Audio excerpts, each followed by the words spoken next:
Ama kweli bongo wa babaishaji.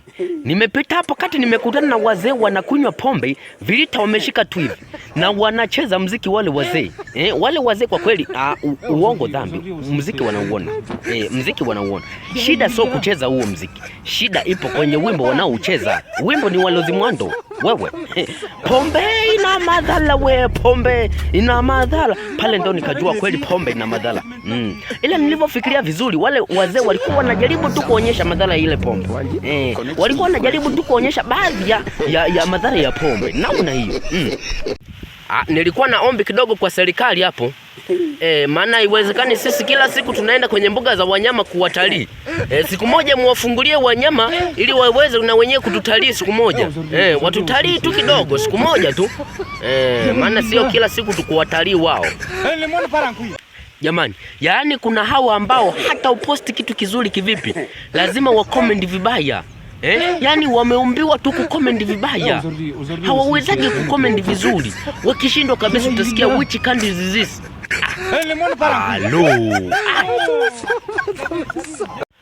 Hivi nasikiaga watoto ni malaika, hivi ni kweli? Ila sina wakana vitoto vilivyoanza kuzaliwa kuanzia mwaka 2000 kuendelea. Kama bado ni vimalaika hivi. Maana iwezekani kitoto kidogo tu kina account kila kona ya mtandao. Na kila kona ya mtandao kina wafuasi kuanzia 10k. Haiwezekani mzee wa miaka 40 tayari ni mfuasi wa kitoto cha miezi miwili. Jamani.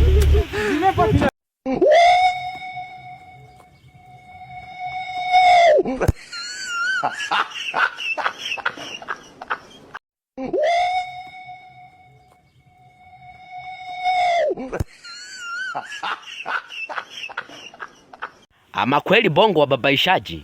Nimepita hapo kati nimekutana na wazee wanakunywa pombe, vilita wameshika tu hivi. Na wanacheza muziki wale wazee. Wale wazee kwa kweli uongo dhambi. Muziki wanauona. Muziki wanauona. Shida sio kucheza huo muziki. Shida ipo kwenye wimbo wanaoucheza. Wimbo ni Walozi Mwando. Wewe. Pombe ina madhara we, pombe ina madhara. Pale ndo nikajua kweli pombe ina madhara. Ila nilivyofikiria vizuri, wale wazee walikuwa wanajaribu tu kuonyesha madhara ile pombe. Walikuwa wanajaribu tu kuonyesha baadhi ya madhara ya pombe. Naona hiyo. Alafu ujana usikufanye kuona kama kumwabudu Mungu ni ushamba. Na kuibia tu siri kijana mwenzangu. A au B au yote sawa tu.